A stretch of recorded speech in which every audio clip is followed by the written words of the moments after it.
Well, thank you, and thanks for joining me here. I've seen quite a lot of technical presentations during the last couple of days. This is not going to be one of them. I'm not going to show you any workspaces or, well, maybe a screenshot one or two, but not really technical. What I want to present today is pretty much the history of me using FME during the last 17 years. I started in IT in 1994. I realized that I didn't put it up here. And in 1996, I moved to using Oracle Spatial. Pretty new by that time, and I was an Oracle DBA and Oracle specialist at that point, and Spatial was always my interest. In 2000, I started becoming an FME user, and a little bit later, a couple of years later, I started becoming an FME trainer.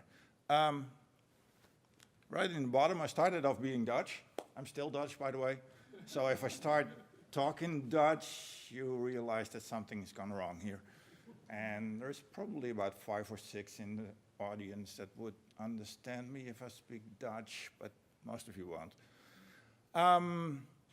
In 2015, I moved to Colorado, to SBS. So from a Dutch company to Colorado, I like to see it as moving up from sea level to a mile high.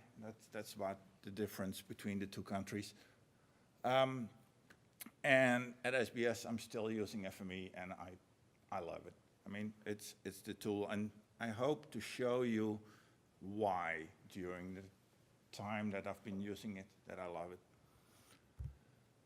So the story is about 2 decades of using FME. It's been that long. And I've seen FME growing from a tool that was a specialist tool.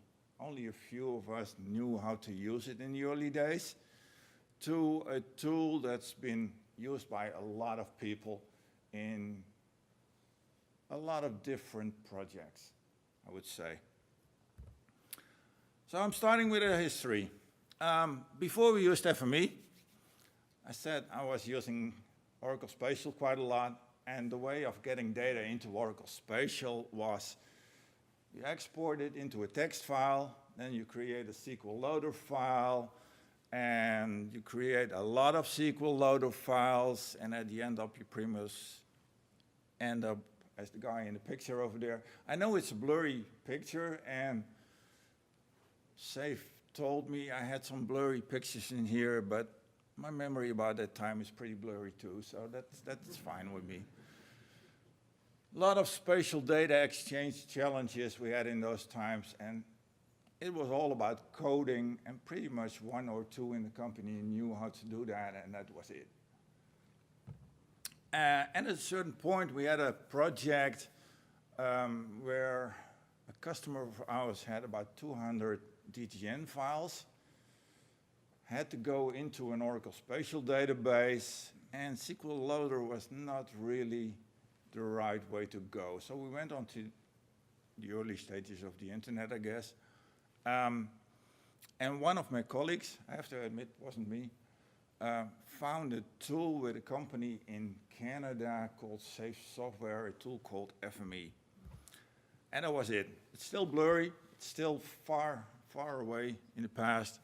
But they found a tool that was called Quick Translator, that you pointed at a DGN file, you told it it was MicroStation, and then pointed it to the Oracle Spatial database, hit a button called Generate Mapping File, and it would start crunching that DGN file and generate a mapping file, allowing you to go to Oracle Spatial.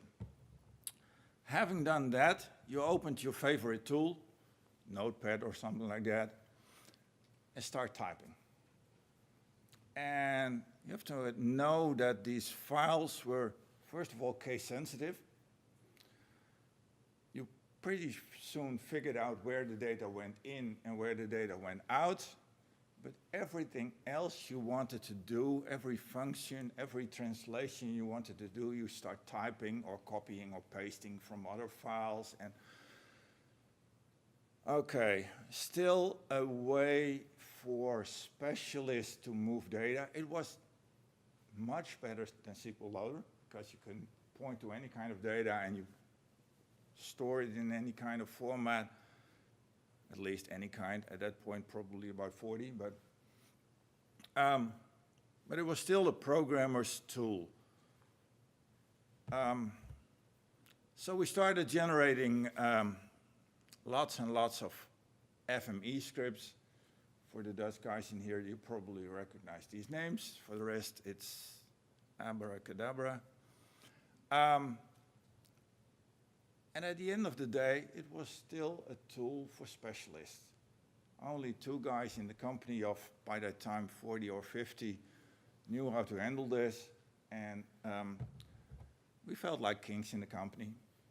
Anytime anybody who had spatial data and wanted to move spatial data, they came to us. We were the guys up there. But you know what happens to kingdoms?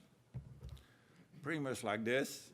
They go down at a certain point. I mean, you keep them up for a while, and at a certain point, Safe Software realized that if they wanted to expand, they needed a tool that was easier to use. I mean, user-friendly.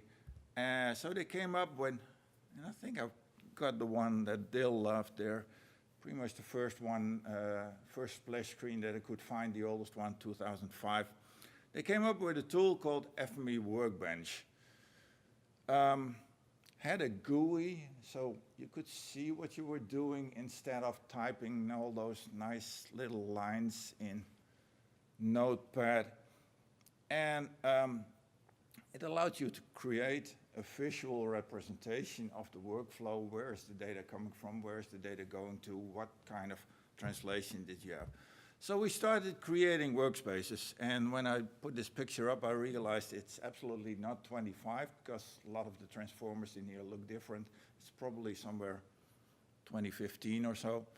But the interface pretty much looks the same. So we started creating a workspace, and anybody who liked the data started creating workspaces. This is one of the older ones, by the way, and started creating workspaces. And we started creating a lot of workspaces, and the workspaces grew more and more complex. But anybody who was in for a challenge, a puzzle, and had a lot of fragments, data, etc., and liked the challenge, could create something useful out of these fragments of data and create a map and create information from data. So it became more and more user-friendly, and more people starting using FME. This was around 2006, 2007, I think, that we saw the change. And in fact, the company I was working with, this is from the Dutch company, saw the change too. If you look at the graph here, until about 2005, 2006, you notice that we had a limited number of customers, and what was more, each customer pretty much had one license. Why? We did the job, we got the data, created a workspace, created a workflow, handed them over to the customer, and he only needed a license to run it. They didn't have anybody interested in working with it because it was too hard. And from 2006 on, you pretty much see those lines, first of all, go up. I mean, it was way easier to sell FME when you had Workbench because you could show them, hey, it's drag, drag, drag, drop, and go. And second of all, you see that per customer, multiple users are using FME, so they needed more than one license at that point. And that's where really the growth came from. Another thing that happened is that my job changed quite a bit. At that point, before we had FME Workbench, it was like, hand me your data, I'll get you a workflow, I'll give you the workflow, and you can run it. So the customer didn't have to need anything about FME. I mean, Just go with it. After 2006, we started doing projects. So involving the customer in what we were doing, helping them, and do it together, creating that workflow and running the workflow. In fact, we started being consultants. That's one step ahead. I mean, teaching the customer how to use FME, and from that point on, they were using it. So we started doing training. It's pretty much in 2007 that I did my first FME training, and the purpose of the training was get the customer ready because they know their data. If they can create a workflow, they know the information they want at the end. So we started doing training. We needed a help desk because, of course, they had questions, and we needed to be able to answer those questions afterwards. Quite a change from being this specialist to being like a trainer, a consultant, and handing over the information for the customer to use. The next step, let's say, invented was FMEServer. This is one of the first screenshots, I think, that FMEServer, one of the first logos of FMEServer. So after you created your workflow, a lot of our customers noticed that when you have a lot of workspaces to run, it's more time consuming to run the workspaces. So I get somebody from another department coming to me, like, I need that data. Okay, I'll run the workspace for you. And when you have a lot of workspaces, at a certain point you want that person that needs information to be able to pull the data instead of coming to my desk, can you run that workspace? So that's what FMEServer was introduced. It's pretty much, for me at least, it's mainly a tool for self-serve and automation. So what happened at the customer side is that not only my role changed, but you had a differentiation in roles at the customer too. You had the guys that knew the data, that knew that this record in this database means that, and if I combine it with this record in that database, they link together. They knew the raw data. Then you got those FME specialists who knew transformers, readers, writers, all that kind of fun stuff in FME. And in fact, you got information users who didn't care at all in what database the data was stored. If it's a shapefile or an XML file, Don would like that. A shapefile or an XML file or an Oracle database or whatever the source of the data was. No, at the end they only needed that Excel spreadsheet on which they could base their decisions. They didn't need to know how to pull that data. That's the FME specialist. So you got a differentiation in all those roles at the customer side. And FMEServer, as I said, became a tool for automation. We used batch files before. At this point, we want to use FMEServer because, first of all, it's fancier. Second of all, you have way more grip on what's happening in the background. You have your log files, etc. And it became a tool that got information on demand. You have a web page, hit a button, I get the information. Don't care what's behind the scenes. I just want that management information or whatever. I want that map. One more step to go until we get to the present. FME Cloud was introduced because even FMEServer needs hardware, needs installations, needs its yearly update, etc. Quite a lot of work. So the next step was go to the cloud. They take care of the hardware. They take care of the software.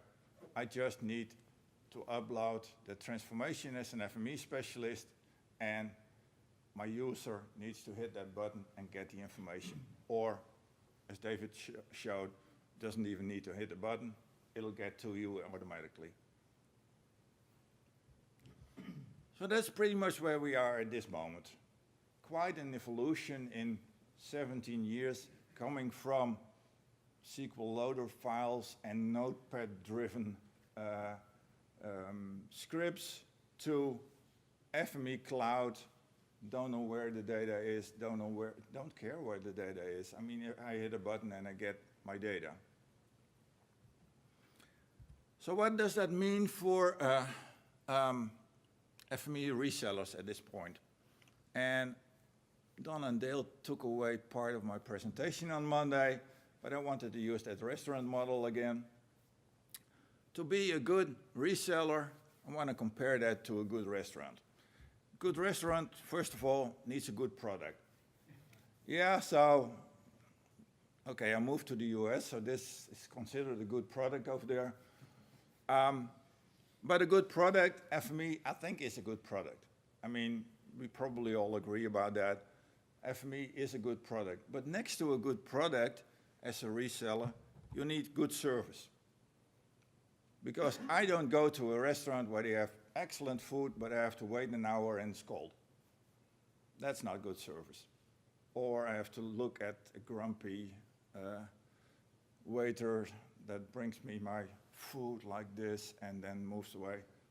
That's not good service. So you need a good product and a good service. And third of all, you need to listen to your customers. Not only about the good things you're doing, but also about the bad things you're doing. So that's pretty much the three things that I think a good restaurant have to do and a good reseller have to do. So listen to a customer when they tell you you did an excellent job. I love to hear that, but that's not all. I want to avoid this. I want to listen to a customer before they tell me, okay, I waited for 30 minutes and bye, I'll find somebody else. Yeah, that's not really where you want to go. To avoid that, you have to listen to customers. So what is expected of a good FME restaurant, let's call it that way? First of all, they need support. Yeah, installing, licensing. FMEServer is done a great job of improving the licensing, but we're still waiting for desktop to do the same. I mean, FlexLM is, well, not the most fun to work with, let's call it that way. So supporting customers is important. Next, you need a good help desk. That means that as a reseller, you need to know what you're talking about. Yeah, you need to listen to customers and try to help the customer to use FME. And although there is a lot of information out there, they will still have questions. So help desk is important. Training remains important. There is a lot of information online. There is a lot of training online. But I like the one-on-one training where you can speak to a customer, customize your training to meet the needs of the customer instead of having an online training where 500 people sign up and you don't have any options for conversation. So we still do a lot of on-site training at customer sites, and pretty much I like that a lot. Of course, we do projects, consultancy. Any reseller will do that, I guess. And we took it to another level. Our CEO is big on master data management.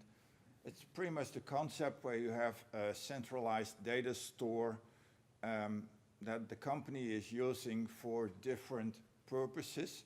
We do a lot with utility companies, and for example, if you take an asset is used in the buying of assets, they need to know what they got. The storage of assets, they need to know what they got. The engineers need to know that asset has been put in the ground at that location at that time.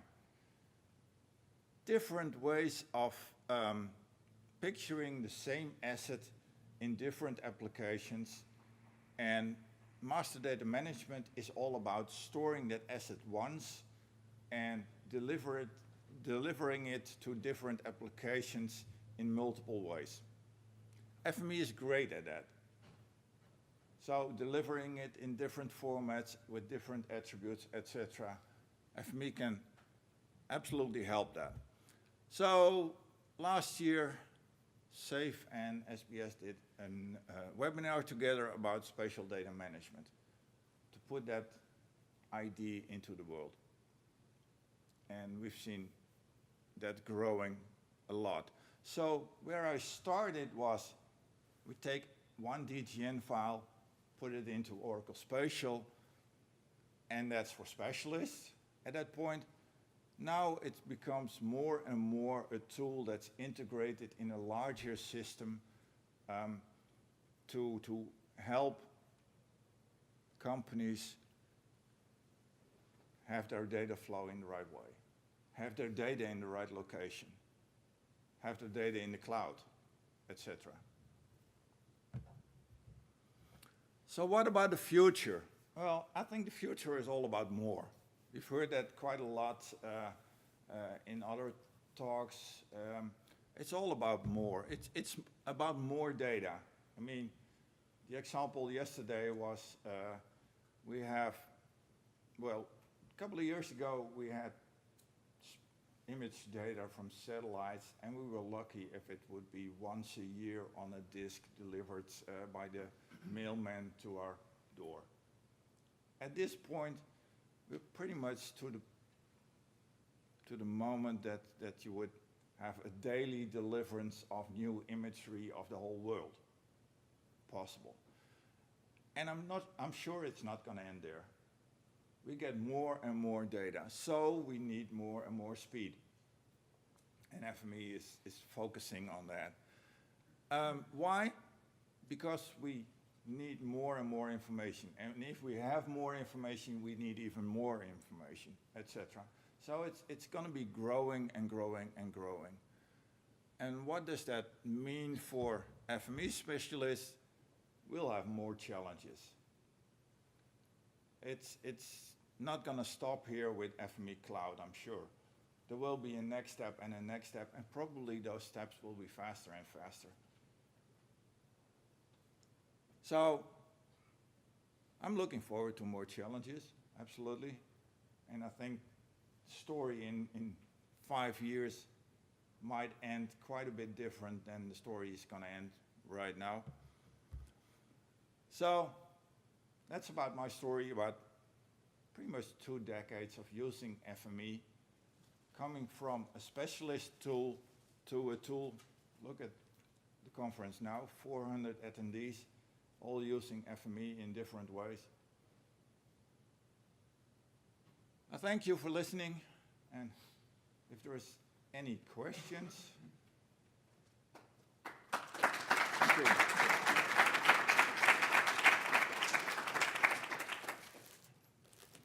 If not, I'll be around for the rest of the conference, and please feel free to. We do have a few moments for questions. Any questions at all for Eric?